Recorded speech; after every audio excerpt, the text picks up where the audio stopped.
Break के बाद में आपसे आईफोन में मिलने वाला था, पर आपको दिखा रहा हूँ संघर्ष क्या है, कहाँ से उतर उतर के, कहाँ से चढ़ चढ़ के जाना पड़ रहा है। वन मानव अपने पूर्वजों के किए संघर्ष आज मुझे समझ आ रहे हैं इन रास्तों को देखकर। आधुनिक दौर में भी यहाँ पर इतनी कठिनाइयां हैं, तो उस दौर में आधुनिकता नाम की कोई चीज नहीं थी। एक तरफ प्रकृति थी और एक तरफ मानव का संघर्ष। तो उस समय मैं सोचता हूँ कि इंसान ने जिंदा रहने के लिए किन किन समस्याओं से राब्ता कर, गुजर कर आज के मानव को यहाँ तक पहुँचने में सहायता करी। तो वही चीज़ें हैं भाई, चीज़ें समझ आती हैं, कुछ चीज़ें समझाई जाती हैं। तो ये समझने वाली चीज़ है, समझाने वाली नहीं, क्योंकि सबको ही पता है कि हम कैसे कहाँ से कहाँ तक पहुँचे, मानव कहाँ से कहाँ पहुँचा। बदलाव का दौर, बदलाव के बारे में बिल्लियाँ ही बिल्लियाँ दिखनी। म्याऊं आजा। ये होता है देखो मसल मेमोरी। कुत्ता ज्यादातर पाला जाता है, कुत्ते को हम ज्यादातर ट्रेन करते हैं तो कुत्ते की ही भाषा बोलने लग जाते हैं। ये भूल जाते हैं कि वो बिल्ली थी या अन्य जीव था, कुत्ता नहीं। अचंभित करने वाली चीज दिखाता हूँ। यहाँ पे ऐसा लग रहा है जैसे centre of these two mountains, खाई होगी, ढलान है काफी। एंगल चेंज करूंगा अगर आगे से तो आपको दिखेगा मार्ग वहां तक जाने का, पर यहाँ से अगर मैं वहां तक देखूं तो वहां से आगे भी एक रास्ता है, वो आखिरी पहाड़ पे जाने का। वहाँ टॉप देख रहे हो, वहां ऊपर कहीं ऊंचाई पे उस ऊंची चट्टान तक पहुंचने का। इसे देखने में ऐसा लग रहा है जैसे 2 खाइयां क्रॉस करने के बाद हम वहां पहुंच पाएंगे। नीचे आप देख सकते हो इतना बड़ा जो ये दिख रहा है ना आपको, विशाल सा, इट्स अ हेलीपैड। उसके बगल में अगर आप देख सकते हैं तो मुझे नहीं पता ये क्या है, ये कोई हॉस्टल है, कॉलेज है, गवर्नमेंट विभाग का कोई दफ्तर है, ये मुझे नहीं एग्जैक्टली पता। आपको पता हो तो बताना। बट ये है कुछ दलाई हिल से टॉप व्यू का नज़ारा, द 360 सराउंडिंग वैली आप देख सकते हैं। एक चीज़ मैंने बहुत ज़्यादा नोटिस करी है मसूरी के अंदर की, जो वादियों में अच्छे अच्छे तप्पड़ हैं, तप्पड़ की लोकेशन, आइडल लोकेशंस जो है ना, वो ऑलमोस्ट कैप्चर्ड है। कैप्चर्ड यानी कि may be it sounds negative कि ऑलरेडी ऑक्यूपाइड है, यानी कि लोगों ने खरीदे हुए हैं, या लोगों की प्राइवेट प्रॉपर्टीज हैं, या फिर गवर्नमेंट के ऑफिसेज। तप्पड़ की लोकेशन सारी ही ऑलरेडी बुकड है बॉस। जो आइडल लोकेशंस हैं वहाँ ऑलरेडी कुछ ना कुछ बसायत है। बाकी पहाड़ जो हैं वो घने जंगल हैं, वृक्ष हर तरफ फैले हुए देख सकते हैं आप। जंगलों के अंदर असंख्यों वृक्ष हैं। एक वृक्ष होता तो मैं बताता भी, पर अनगिनत वृक्ष हैं। और इस समय मौसम आप देख सकते हो वैली का, हर चीज़ हरी हो रखी है सिर्फ चीता को छोड़ के।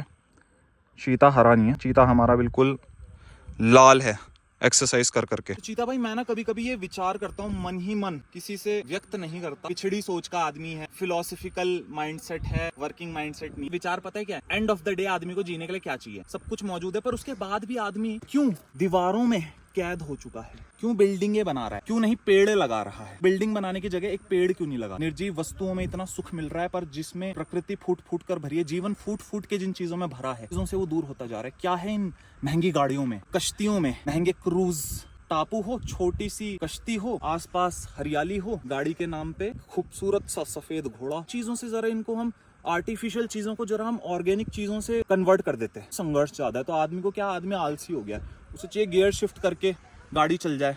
उसके बाद उसे रियलाइज हुआ गियर भी बहुत थका दे रहा है, उसने कहा ऑटोमेटेड गाड़ियां बनाओ, सेल्फ ड्रिवन गाड़ियां बनाओ। तो आदमी आलसी होता जा रहा है, उसे चाहिए भाई हर चीज बहुत आरामदायक, पर इस आराम के बदले उसकी सेहत, उसके जीवन, उसके नजरिए में बहुत गिरावट आ गई है। जब वो प्रकृति के बीच रहता है, संघर्ष है, पत्थरों में बैठना पड़ता है, गुफाओं कंदराओं में छुपना पड़ता है, बारिश होती है तो बारिश में भीग कर ठंड में ठिठुरना पड़ता है, तभी भी जीवन को बनाए रखने के लिए चलते रहना पड़ता है। समझ रहे हो आप? एक नोमैड की लाइफ देखो ना, संघर्ष देखो जीवन में। हमारे फौजी भाइयों का संघर्ष देखो बॉर्डर में, जब वो इस तरह के दुर्गम इलाकों में जाते हैं तो वो चीज़ उन्हें क्या करती है, सींचती है, इट नरिशेस देम, और उनके चेहरे में आ जाती है तेज, एक रौनक, जो हम लोगों के चेहरे में नहीं है। हम शहरी लोगों के चेहरे में ना, जो थोड़ी सी डल लाइफ जी रहे हैं हम लोग, लो लाइफ जी रहे हैं। सेहत पे ध्यान देने की जगह, जो अच्छा फैट खाने की जगह ट्रांस फैट खा रहे हैं। अच्छा फैट यानी कि घी लेने की जगह क्या खा रहे हैं भाई बताओ? अमूल का, अमूल फिर वो आ जाएगा यार, ब्रांड के लिए गलत बोल रहा है, ब्रांड यानी बटर खा रहे हैं वो प्रोसेस्ड है ना, चीज खा रहे हैं वो प्रोसेस्ड, ब्रेड खा रहे हैं वो प्रोसेस्ड। और जो मंडवे का आटा है भाई, कहाँ गया मंडवे का आटा?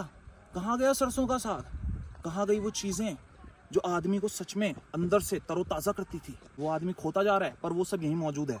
देखने का नजरिया चाहिए, आसपास के जो प्राकृतिक परिवेश है उसमें थोड़ा घुलना मिलना चाहिए। क्यों चीता भाई? सही विषय नहीं है, मुद्दा है ये, बहुत बड़ा मुद्दा। देख रहे हो शहरों में किस तरह से आजकल बिल्डिंगें गिर जा रही हैं, कितने लोग दुर्घटनाग्रस्त हो जा रहे हैं, कितनी समस्याएं हैं। प्रकृति में भी है, बाढ़ आ जाती है, बट बाढ़ भी क्यों आ रही है? क्योंकि डैम बनाए जा रहे हैं और डैमों में पानी छोड़ा नहीं जा रहा है सही वक्त में। उस नदी का जो एक स्ट्रीम की जो एक स्पीड है ना, उसको कहीं बीच में बाधित किया जा रहा है। तो नेचर को नेचर की तरह रहने दिया जाए, बीच में इंटरफेरेंस ना किया जाए उसके, तो नेचर आदमी को फ्लॉरिश करती है। बट अगर उसके साथ छेड़छाड़ करी जाए तो फिर दुर्घटनाएं होना तय है। That's how life is.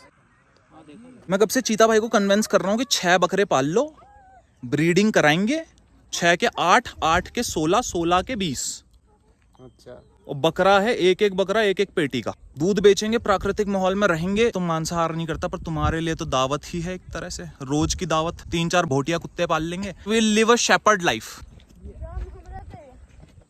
तुम्हारी तो शक्ल भी उसी की तरह है, शेपर्ड की तरह। तुम तो पैदाइशी शेपर्ड हो दादा, तुम बस गलत प्रोफेशन में पड़ गए। कहाँ तुम पड़ गए ये वकालत में। तुम तो इन गुफाओं कंदराओं के लिए बने हो, तुम तो इन घाटियों के लिए बने हो चीता भाई। दोस्तों कुछ देंगे तेरे को कंटेंट। कंटेंट तो तुम ही हो, पैदाइशी कंटेंट। थोड़ी देर पहले ना इतनी धूप हो गई थी यहाँ पर कि खड़ा रहना मुश्किल हो रहा था। नीचे से चलने के बाद बॉडी भी हीट अप थी, ऊपर से धूप की मार, दोनों चीजों ने पसीने को जन्म दिया। और पसीने के साथ साथ अंदर एक इचीनेस पैदा होती है ना, वो इचीनेस भी होने लग गई थी। पर यही तो है पहाड़ों की खूबसूरती, है मसूरी की वादियों का जादू, कि यहाँ हर 2 क्षण में, हर 2 पल में मौसम बदल जाता है। सर के ऊपर अगर आप अभी देख सकते हैं तो काले बादल मंडरा रहे हैं, काले बादल ऊपर मंडरा रहे हैं। और पीछे जो चीता है, वो चीता बैठकर कुछ भी नहीं कर रहा है, क्या करना, चीता टाइम काट रहा है। जितनी देर हम बात कर रहे थे इतनी देर में इस पोर्शन में देखो आप, फ्रेम के ना जहाँ पे मेरा हाथ है, उस सूर्य की रोशनी भी वो बादलों को भेदते हुए, छेदते हुए वो आगे की तरफ निकल गई। जरा संभाल के हर चीज को ना यार। केंद्र में तो सबके ऊर्जा, यही रोशनी तो है हम सबके केंद्र में। आत्मा जिसे हम कहते हैं, आत्मा ऊर्जा, वो ऊर्जा जो है वो इस रोशनी की तरह ही तो है, जिस रोशनी को इस समय पे चीता भाई ब्लॉक कर रही है। देखो चीता भाई का सर कैसे लग रहा है ना, जैसे चीता भाई के सर के पीछे वो होगा, एंजल्स के पीछे जैसे वो नहीं दिखता, दिव्य आत्माओं के पीछे जैसे रोशनी और एक ऊर्जा मौजूद होती है, वैसी लग रही है इस समय चीता भाई के सर के पीछे। हाँ, लाइक एन एंजल। एंजल हो ना तुम, ब्लैक एंजल, प्रॉपर एंजल लग रहे हो, दिव्य आत्मा। वो देखो वहां पे बुद्धा जी की मूर्ति ना, वहां से होते होते हम कहीं यहाँ पहुंचे। रास्ता तो आप देख ही रहे हैं, उतर कर नहीं पहुंचे हम, कूद कूद कर पहुंचे हैं। इतने गहरे रास्ते हैं कि कूदना पड़ा उन रास्तों में नीचे उतरने के लिए। स्टेपिंग तो है नहीं ना दोस्तों, कूदना ही पड़ता है। कूद के गलती से इधर से थोड़ा और आगे कूद जाते तो फिर फॉल हो जाता, नाइगरा फॉल यहीं बन जाता हमारा। जिस्म दोना हो कशिश, तप्तिश और रंजिशों से हो पर एक अद्भुत संगीत संक्षिप्त, न्यार फ्लोची जनहित मा ट्रैक करूं ड्रॉप बिना हीक, वावा देने आयो अहम सीख, मुझसे सीख लो। दोस्त अपनी म्यूजिक रील बनते बनते मौसम भी जो है ना, उसने भी रील चेंज कर दी है। रील चेंज होने के बाद क्या है, यहाँ पर आ गए हैं सूर्य देव, रोशनी again, once again in valley. फिर से वैली जो है वो अंधकार से उजागर हो चुकी है, वापस से लाइट की तरफ बढ़ चुकी है। क्यों चीता भाई? हाँ, हमारे मुंह पे पड़ रही है एग्जैक्ट लाइट। पर सूर्य देव ने रास्ता ढूंढ ही लिया अंधेरे को काटने का कहीं ना कहीं। जिस्म दोना हो कशिश, तप्तिश और रंजिशों से हो पर एक अद्भुत संगीत संक्षिप्त, म्यार फ्लोच जनहित में ट्रैक करूं ड्रॉप बिना हीक, बाबा देने आयो अहम सीख, मुझसे सीख लो।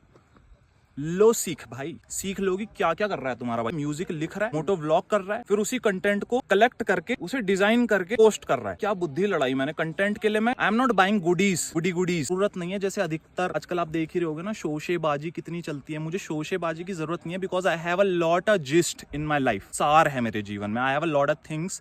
मेरे पे कंटेंट का भंडार है। भले ही मेरे पास हीरे की खदानें ना हो, पर कंटेंट का खदान है भाई। Don't need any external help create content, my eternal self is enough content बनाने के लिए। मतलब मैं खुद ही क्रिएट कर सकता हूँ और खुद ही बेच भी सकता हूँ, मोहर लगा के अपने नाम की। ब्रो, इस टैलेंट को तुम जितनी जल्दी पहचान जाओगे ना, इस सदी का एक बहुत बड़ा नाम उतनी जल्दी ऊपर ऊंचाइयों की तरफ बढ़ जाएगा। समझ रहे हो? ये तुम्हें पहचानना है। देखो मेरा टैलेंट तो, मैं तो वही हूँ। प्रकृति में तो हीरे भी कहीं दफन पड़े हैं, रेत, माटी, पत्थरों, गुफाओं के नीचे, पर उनको निखारना देखो जौहरी का काम है। अब कोई जौहरी देख रहा है तो जल्दी से मेरे को जरा स्पॉन्सर कर दे, पैसे भेज दे अकाउंट खटाखट।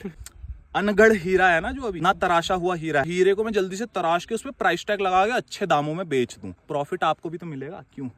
बिजनेस की बात पे आ जाते। फिलॉसफी को बिजनेस बना दे, वही महान आदमी कहलाता है। वही है असली तख्ता पलटने वाला, जिसकी बुद्धि पहले लोगों को फिलॉसफी सिखाओ, जीवन में सब कुछ त्यागने का भाव पैदा करो, फिर त्यागने के बाद वो त्याग जिस चीज का क्या, उसका संग्रह कर लो आप, और उसके बाद आप बन जाओ कोतवाल। कोतवाल वैसा नहीं भाई, देखो पुलिस सीनियर यार की कोतवाल फिलोसफिकली भाई। असली मजाक पता है कब होता है? अभी तो ये रिकॉर्ड भी हो रहा है। असली मजाक तब हो जाता है जब रिकॉर्ड ही नहीं हो रहा हो, और उसके बाद लगे अरे दोनों मुंह देख रहे हैं एक दूसरे का, ताक के हैं वाली बात हो जाती है फिर जीवन में ना दोस्त। क्या करें, यही चल रहा विषय। जिस्म दोना हो कशिश, तप्तिश और रंजिशों से हो पर एक संगीत अद्भुत, म्यार फ्लोच जनहित माँ।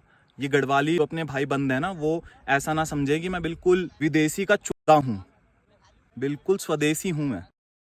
अपनी वो हुड की लैंग्वेज भी बीच बीच में रेफरेंस के लिए डाल देता हूँ, तो पहाड़ी भाई बंद इस बात का भी ध्यान रखे कि थोड़ा मैं लोकल बोली में भी खेलता हूँ, तो कम से कम सब्सक्राइब का बटन गढ़वाली लोगों से तो जरूर पढ़ना चाहिए। बाकी किसी से पढ़े ना पढ़े, गढ़वाल से तो सब्सक्राइब ऐसे पढ़ना चाहिए धड़ाधड़, जैसे कंडाली पड़ती है गलती करने पे छात्र को हमारे यहाँ, उस तरह से कंडाली की तरह मेरे सब्सक्राइब बढ़ने चाहिए। मुझे लगा तुमने कंडाली का नाम सुन के तुम्हारे मन में वो इच्छा जाग गई फिर से। गुरुजी मेरे को एक कंडाली का डाला चाहिए, मैं बहुत दिनों से मैंने डाला नहीं खाया, मेरी मति जो है वो भ्रष्ट होने लगी है। डाला पड़ता है घच्चड़ की तरह बिल्कुल सीधा देख के चलता हूँ, डाला नहीं पड़ता तो मैं दिशा भंग हो जाता हूँ, संसार अस्त व्यस्त हो जाता है, छितर बितर हो जाता हूँ मैं। दिशा में रहने के लिए कंडाली खानी जरूरी है, हमारे खून में है ना, वो डोज चाहिए होती है, वो डोज थोड़ी थोड़ी चाहिए होती है, नहीं तो ना मिले पहाड़ी लड़कों को तो पहाड़ी लड़के हाथ से निकल जाते हैं। कंडाली बहुत जरूरी है, मैं भी उनमें खुद को भी गिनता हूँ, आपको नहीं अकेला।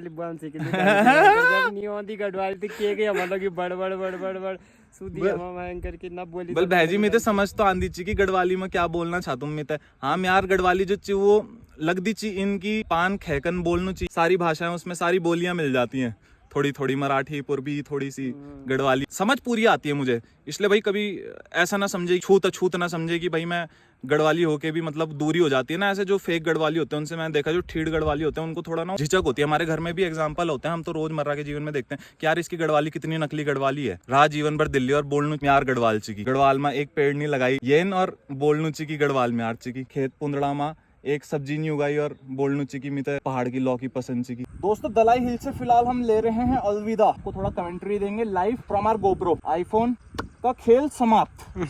चलो भाई हेलीपैड कैसा गुम दिख रहा था ना उस समय पे, ये पूरा जो दृश्य था ये पूरा गायब था, धुंध में कहीं छुपा हुआ, एकदम नजारा खुल सा गया है कुछ। आर्मी वालों को वो है वहाँ प्रैक्टिस करने के लिए आ रहे हैं। संघर्ष को कर कर यहाँ तक पहुंचे, उसी संघर्ष को जरा दोहराते हुए वहां तक वापस पहुंच जाते हैं, जो दिखाई नहीं दे रहा है, अदृश्य है। जो अभी यहाँ पर बुद्धा जी का स्टैचू दिखाई जरूर दे रहा है, पर वो रास्ता मार्ग वहां तक पहुंचने का नहीं दिखाई दे रहा। बैक टू द अपना वाहन, वो मार्ग पर हम चल दिए हैं। जिस तरह से संघर्ष करके आए थे उसी तरह से संघर्ष करके वापिस ऊपर को बढ़ गए हैं। बिल्कुल एक पंजे की जगह है, केवल उस एक पंजे की जगह में दो पंजों को कोऑर्डिनेट करते हुए देखना भी है बीच में। जैसे रॉक क्लाइंबिंग के लिए है ये, देखो बिगिनर कोई रॉक क्लाइंबिंग सीखना चाहे तो अनुकूल माहौल है, देख सकते हो आप। ओ भाई फुट फिसल रहा है, ठीक है पहले हाथ से ग्रिप बना ले, थोड़ा और ऊपर आ जाते हैं। ओहो, अगर यहाँ से 1 फुट आगे जाता तो सीधा नीचे। भाई क्या है ये जिंदगी, भगवान भरोसे है तो सच में ईश्वर भरोसे यही जीवन। हमसे तो कभी भी भूल चूक हो सकती है ना, तो इधर भी और इधर भी दोनों तरफ जाने के लिए रास्ता पर्याप्त है। बस ये है कि उस डिवाइन एनर्जी, जब तक जीवन लिखा है होनी खानी, जब तक रोटी लिखी तब तक रोटी खाएंगे, जीवन रहेगा। बाकी जब रोटी समाप्त तो किस्सा समाप्त। भगवान करे मसूरी सीधी इसकी आखिरी चढ़ाई हो, उसके बाद चढ़ाई ना दे भगवान। यही तो स्थिति हो गई है। छोटू कैश नहीं है हम पे, सॉरी छोटू सॉरी। सीरीज में यहाँ से जाते हुए एक बार हाथ जोड़ लेते हैं बुद्धा जी के आगे, उसके बाद निकलते हैं, क्योंकि है तो at the end of the day spiritual place, prayers तो करना बनता ही है। हमें तो ये सिखाया आदर सम्मान के लिए हमारे यहाँ इन 2 हाथों को जोड़ दिया जाता है, तो बुद्ध के आगे हमने हाथ जोड़ के अपनी प्रेयर्स डिवोट कर दिया। छोटी बोल रही थी कि बाल आपके बहुत लंबे हैं कि अमरूद बेच रहे थे। यार मेरे पे इस समय कैश होता तो मैं शायद से एक बार के लिए उनको दे देता, टॉफी खा लेते बच्चे लेकर, बट लिटरली कैश नहीं है, 10 रुपए भी नहीं है जेब में, पूरा कैशलेस। मैं कभी कभी सोचता हूँ जितनी कैशलेस यात्रा मैंने कर ली होगी अपने जीवन में, इतना कौन ही करता होगा। रिस्की यात्राएं कौन ही करता होगा। Risk not in that sense कि भाई मैं अफगानिस्तान ईरान होके आ गया, यार Afghanistan Iran is also not that unsafe कि सहारा डेजर्ट होके आ गया, बट बिना कैश के मैं पूरा सफर करके आ गया ब्रो, सिर्फ यूपीआई की मदद से। तो ये अपने आप काबिले तारीफ है ब्रो। बाकी सफर में फिलहाल निचला ही है, अब चढ़ाई तो हो गई बाय फुट, उसके बाद गाड़ी से कर सकते हैं तो बाय फुट ना हो भाई। अभी घर जाके वापस थोड़ा सा स्ट्रेंथ रीगेन करनी पड़ेगी, स्ट्रेंथ बढ़ानी पड़ेगी जरा। पहाड़ों की तरह एडिक्ट बनना है तो थोड़ा अपनी लाइफस्टाइल को ठीक करना पड़ेगा, सख्त बनना पड़ेगा, थोड़ा थुलथुलापन खत्म करना पड़ेगा, आदतों से भी और शरीर से भी। No extra fat, no trans fat. Obviously अभी बाहर है तो अभी तो खाना पड़ रहा है मजबूरी में, घर में नहीं। घर में ऐसी डाइट जिसमें तेल का नामो निशान ना हो भाई। अब कुछ समय के लिए तेल खत्म कर दूंगा मैं तेल खाना छोड़ दूंगा, मैं तेल लगाना नहीं छोड़ूंगा। चीता भाई तुम कह रहे हो मैं इसको नहीं जानता भाई, ब्लॉग बनाओ ना मेरे को क्यों आपने। अरे भाई साहब, लोग ना जीवन में हार जाते हैं। मैं आज पथ में चल के विचार मेरे मन में उत्पन्न हुआ, सीखा मैं इस पथ से। हार क्यों जाते हैं? हारने का एक मुख्य कारण ये है कि चढ़ाई जो है ना वो कठिन लगी जब मैं ऊपर चढ़ रहा था, पर उतरना आसान लगा। उतरना आसान था क्योंकि चढ़ाई कठिन है, उतरना सरल है। तो सरल चीजों के पीछे लोग भागते हैं। अभी मैंने तुम्हें क्या कहा यार, काश चढ़ाई ना मिले, अब ढलान ढलान मिले। तो आदमी गिरावट की ओर जाने के लिए एक्सेप्ट कर लेता है गिरावट, मेहनत करने के बजाय। समझ रहे हो चीता भाई? That's how someone losses any opportunities that he could have grabbed in his life. उतरना नहीं, अब चढ़ने की आदत डालनी है। प्राकृतिक नियम ही तो है जिनसे हम बंधे हुए हैं, ये एक प्राकृतिक नियम है। अगर आप समझ गए उस फिलोसफी को और आप थोड़ा सा कष्ट भोगने के लिए तैयार हैं तो you can achieve a lot in life. तो पहाड़ चढ़ने से ही सीखो यार। जो एवरेस्ट क्लाइम कर रहे हैं बंदे, उनको देखो, असंभव को संभव कर रहे हैं। पहले हमें छोटी चोटी से शुरू करना पड़ेगा ना। Nag Tibba would be the place to start. हाँ जी मैम। Yes ma'am, yes. मेरा ma'am Trinetra, TRINETRA। Thank you ma'am. आपका भी सफ़र मंगलमय हो आप सब लोगों का। फाइनली दोस्त आ गए नीचे। सीख ले लिए कि ऊपर चढ़ना है, भले ही नीचे आ गए हैं, लाइफ में ऊपर चढ़ना है। एम इंस्पिरेशन से भी ले सकते हैं हम इंस्पिरेशन। बढ़िया तरह से बैठा है। Be like a dog, Hustler, struggler. तुमने देखा कुत्तों का हसल स्ट्रीट्स में रहता है ना, स्नूप डॉग। तभी तो स्नूप ने अपने नाम के आगे डॉग लगाया, बिकॉज डॉग जो है ना, dog is a real Hustler bro. गलियों में भी हसल करता है, अपनी रोटी के लिए भी हसल करता है, बिस्तर के लिए भी। सर्दी में होगा तो कुड़कुड़ाता है, गर्मी में होगा तो गर्मी से छाया के लिए जगह ढूंढता है। But he keeps hustling. एक चीज वो नहीं छोड़ता और वो है मेहनत करना, क्योंकि उसे पता है कि मुझे अगले दिन की रोटी फिर अर्न करनी पड़ेगी। Like a dog, hard working, hood के लिए लड़ाई करना। ऑब्वियसली ऐसे लड़ना नहीं चाहिए, पर हक के लिए फेस ऑफ करते हुए देखा आपने कभी दो डॉग्स को, अल्फा डॉग को, और उनके एरिया में कोई गलती से अनजान कुत्ता आ जाए तो how they fight. We got our Drago back bro. ये इंतजार कर रही थी कि कब मेरा मालिक वापस आकर मुझे फिर से गले लगाएगा, कब मेरा थ्रॉटल घुमाएगा और मेरे अंदर वो अग्नि वापस से, वो हीट, वो ऊर्जा जागृत होगी, वो लाइफ। हाँ, पानी पी लो पहले तुम, और कुछ करो ना करो। चलें फिर मोटर ब्लॉग वाला सीन ब्रो, थोड़ा सू वाला। यहाँ तो खैर तुम्हें पता ही है सू कहाँ हो पा रहा है, यहाँ तो फू फू फू हो रहा है ब्रो। ऐसे जा रही है, वेव्स की तरह जा रही है हमारी गाड़ी, बिल्कुल लहर की तरह। मसक्कली मसक्कली, हुड़ मटक्कली मटक्कली, तो ऐसे मतलब हमारी वेव की तरह बाइक चल रही है। तेरे नीचे आते भी हालत खराब हो गई। ये तो कह रहा मैं, स्ट्रेंथ इतनी कम हो गई है, यही तो मैं बता रहा हूँ, जीवन में गिरावट आ रही है, तो हमें अपने शारीरिक क्षमताओं को वापस बढ़ाना पड़ेगा, मेहनत करनी पड़ेगी, वर्जिश करनी पड़ेगी टू रीगेन इट। पोजीशन जहाँ हम थे फिजिकली उतने फिट थे, मुकाम तक वापस पहुँचने के लिए। ये मुकाम तो हमने अचीव कर चुका है। थ्रॉटल का है ना, इसमें स्किल्स बढ़ रही हैं, पर स्किल्स अब अंदर से भी चीज़ें बढ़ानी पड़ेंगी। यहाँ मस्तिष्क से तो शार्प हो गया है माइंडसेट, बट बॉडी को भी शार्प करना पड़ेगा। बॉस, पूरा दिन सक्सेसफुली स्पेंड करने के बाद finally going back to our थैया निवास स्थान। ऐसा था फिर चीता भाई आज का दिन। तो मसूरी में रह के कौन सा दिन सही नहीं हो सकता, ये बताओ। हाँ, उस दिन फिर कमरे में गुच्छ होके पड़े रहता है आदमी। इन सड़कों से शायद ही किसी का मन ऊब सकता है, क्योंकि भले ही इनमें चलना थोड़ा सा थकानदायक है, नीरस है, पर इसके अगल बगल जो व्यू है वो बहुत ज्यादा अल्टीमेट है। The nature which surround these roads. Drill करते हुए हॉर्सेस में हम ऊपर से दिखाने की कोशिश कर रहे थे कैडेट्स को, वो हमें ऑन रोड मिल चुके हैं। राइडिंग ग्राउंड, अब ये आर्मी के अंतर्गत है, राष्ट्रीय सुरक्षा दल थे ये, या BRO था, मेरे को ये नहीं पता। कैंडिडेट्स हो सकते हैं, ट्रेनीज हो सकते हैं, आर्मी के जो अन्य विभाग है ना से जुड़े हुए हो सकते हैं।